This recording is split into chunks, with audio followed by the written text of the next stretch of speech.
These Pokemon cards are doing a serious U-turn, and given the current world's instability, it's not surprising to see these Pokemon cards falling so drastically in price. Though before we get into today's video, I'm actually gifting this Ceruledge illustration rare from Surging Sparks. Now, to know if you won this card, if I do reply to your comment with this Lilligant watering her garden emoji, then congratulations, this card is being sent your way, and I always pin the winning comment once it's been selected. And hey, also, if it is your first time here, my name is Phil. Definitely feel free to subscribe to the channel to stay up to date for Pokemon investing and Pokemon TCG related content. Like, the Pokemon market is in such a weird position right now, man. Like, no one is feeling too confident with a lot of their collectibles right now. And you know, the market is really showing that. Check out some of these prices right now. First one on the list, it is the Bubble Mew. Yes, it is one of the most iconic cards from the Scarlet and Violet era. Probably up there in the top 3 most kind of iconic cards of this era so far. You know, this card, along with, you know, the Umbreon and, you know, the Pikachu as well, are kind of the Scarlet and Violet era kind of front runners, right? So you can see this card has had a pretty steep decline just recently, right? Now you can see here in February, this card reached a market high of $419, which is pretty high, man. That's a very expensive card. But you can see kind of in the last month alone, it's kind of gone down to $331 US. Now, that's a fair chunk of its value that's been wiped off. It is an awesome card, but of course we do have reprints coming along the way, and that's kind of making this kind of market movement happen for this card. Moving on to another really interesting one, man, is the Golden Pikachu from Surging Sparks. Check this one out, man.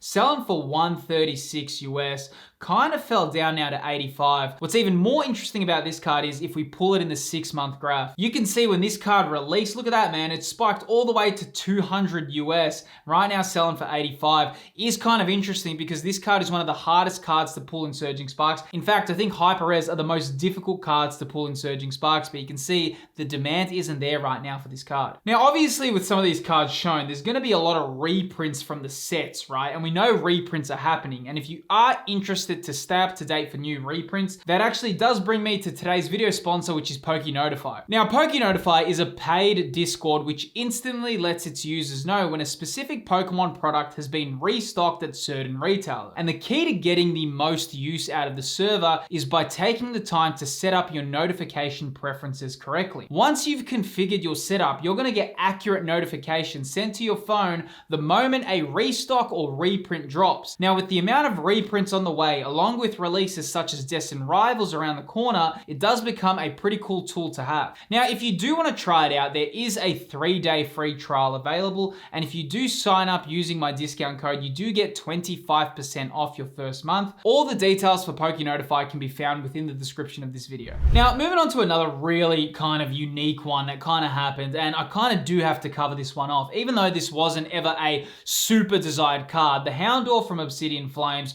really has had some wild movements lately. I mean, when I saw this card spike, so I mean, I'm here on the graph right now. I just want to walk you through what happened with this card, right? You can see this card was selling in January for 4 or 5 USD. It was kind of a, like I've said this before, right? But you know, this card was like, if a person bought a lot of cards off your eBay store, you kind of throw in this as like a little gift to say, hey, thanks for spending so much. That's the kind of card it was, you know? But then you can see this card went all the way up to 32 US, right? And this was during this whole illustration rare phase, illustration rare boom, and you can see it just spiked up so much, but you can see the retrace of this card, or what I like to call the sobering up, has been pretty big, man. You can see, look at that. This card now selling for $7. Like, you know, when I saw this card rising in value, I was kind of thinking, come on, man, like, what's the justification for it? Like, I couldn't actually, that's the thing, man. Like, sometimes when these cards balloon like this as well, right? Now, I don't know if this card was being manipulated. I don't know what was happening, but when cards do have that huge kind of spike, right? The first thing you need to do is you need to have a checklist and kind of ask yourself, does it really deserve that price point? And does Houndor from Obsidian Flames, a set that has some of the easiest pull rates in the whole Scarlet and Violet era, did it deserve $32? No, definitely not. And even when I saw that, you can see videos of me going over that card, I was just like, what is going on? It just doesn't make any sense, right? And there you go. You can see the kind of awakening of this card has been pretty big, man. And you know, $7, you know, from a $5 card, you know, before this whole thing happened to a $7 card, there you go. I mean, the price increase hasn't been anything too substantial, right? But you can see that kind of whole blur that happened before was pretty ridiculous that it even climbed that much in the first place. But you know what? At least it's kind of calmed calm down back to some normalcy. Now, in terms of the market manipulation, there were a few cards that, a lot of the community were heavily convinced that were market manipulated, and these were from the Komiya Buyouts, right? Which, the artist, he has a really cool artworks, Drowsy, Baxcalibur, Frigabax, Brute Bonnet, and all the like, right? But you can see, check out the Baxcalibur, man. This one is wild. You can see this one went from $12 in January all the way up to 55 US. And you can see the retrace that's happened in the last 3 months back to $18. Pretty big price drop, man. So, from $55 to $18, we can't really call it a crash because it was never meant to be that expensive in the first place. But the retrace of this card, or, I just call it the awakening. I call it sobering up, because kind of what's happened with Pokemon cards at the moment, man. And I kind of make it like, it just kind of feels like people have been on a high. It feels like people have just been on these crazy kind of euphoric states where they're going to be thinking, hey, these cards are just climbing endlessly. And there was a few people kind of trying to tell people about this, like saying, hey, listen, what's going on right now? Like, we've got the data, or the data. I know a lot of the US audience like when I say data. We've got the data to show that, oh man, that feels so weird. I'm so sorry.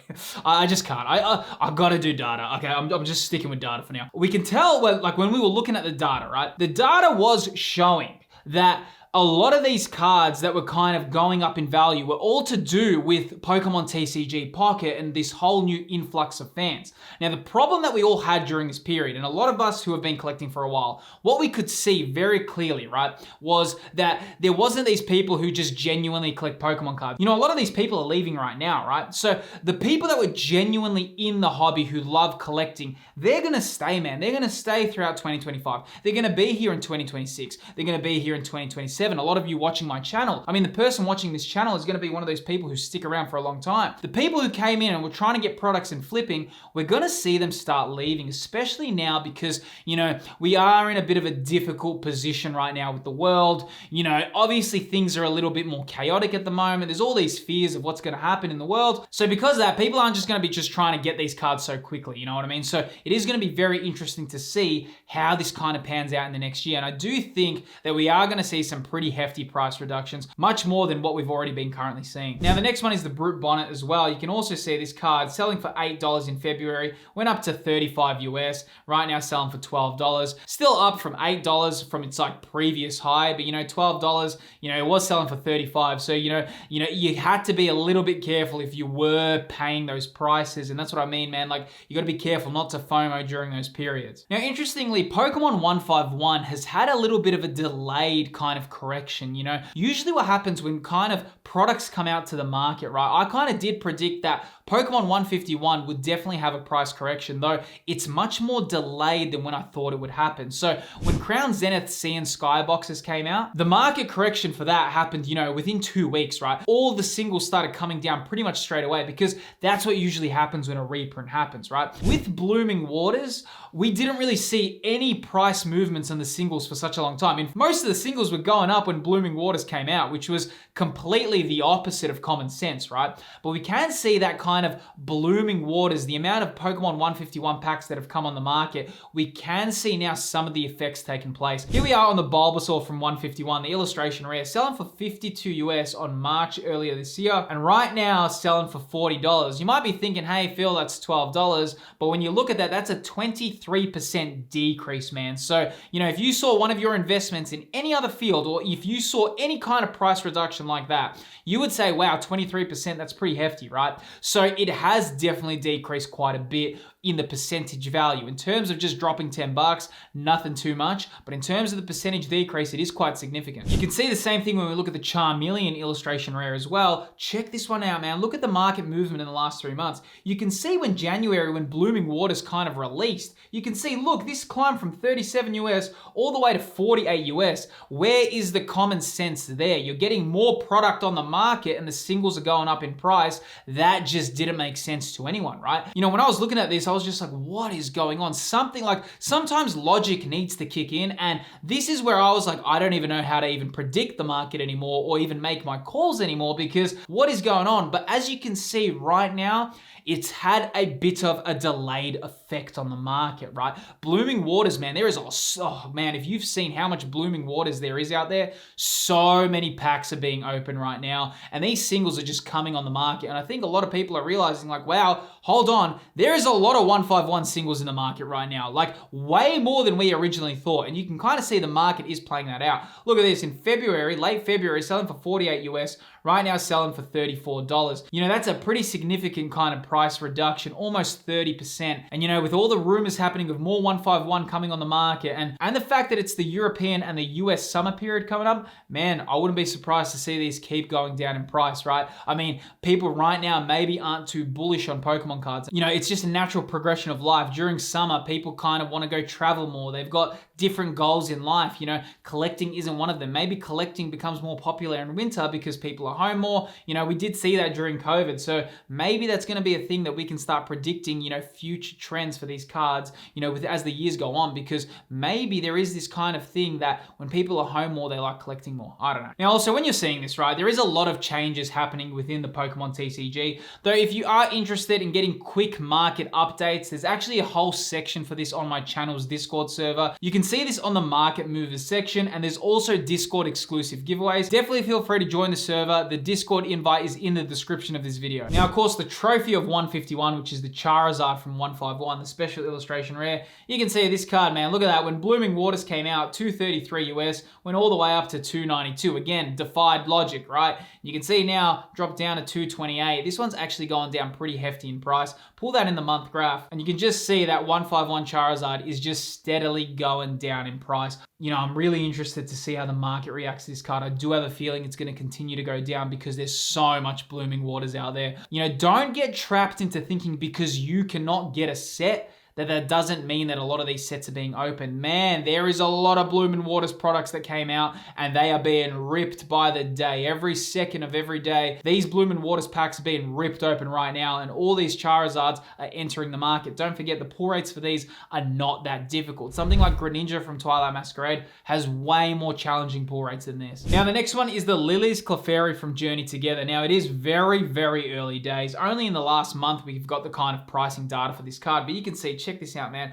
Pre-release selling for $324, right now selling for $203. Where will this card end up? You know, it's, man, like the pull rates for Journey Together are pretty easy. In fact, the pull rates for Journey Together are the same as Stellar Crown, right? You can see the Terrapagos is selling for $50 or $55. What does that mean for Lillies Clefiary? Because, you know, the Terrapagos was one of the top chase cards for Stellar Crown when it kind of released. Did people think it was going to become a $55 card, a special illustration rare, one of the top cards? Definitely not. So a lot of people thought this card would be $350. Doesn't look like it's going to get there. In fact, I wouldn't be surprised with the summer coming up and Journey Together being much easier to get than people expected. It will be very interesting to see where this Lillies Clefiary goes. Now, another one that's had a pretty big price reduction is the Latias EX from Surging Sparks. Such a sick card. This card is super hard to pull, man. 1 in 960 packs to get this card. So very rare card, but you can see the price reduction's been pretty big. Selling for $252 US,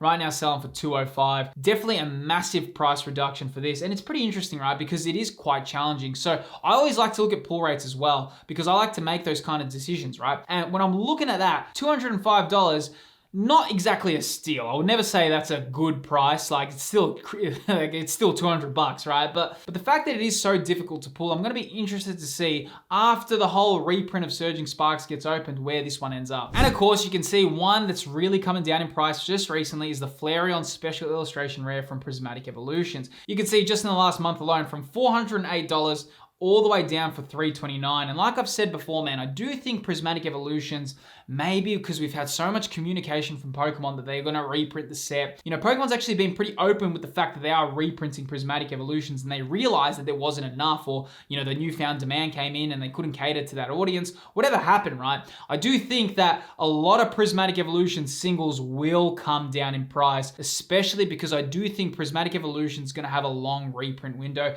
just because a lot of people couldn't get the set, you know, when it released, right? So I kind of feel like Pokemon want a lot of people to experience the set. So, you know, a pretty common trend with some of these cards that I've shown you today, a lot of these cards are pretty expensive, right? Though sometimes a good question that comes up is which Pokemon cards right now are quite undervalued in the market? Well, I did make a video covering the 10 best Pokemon cards under $10 right here. Within this video that's appearing on screen, I go over all that in detail and cover the topic there. If you love well-priced Pokemon cards, click on that video and I think you're going to really enjoy that. I'll see you there.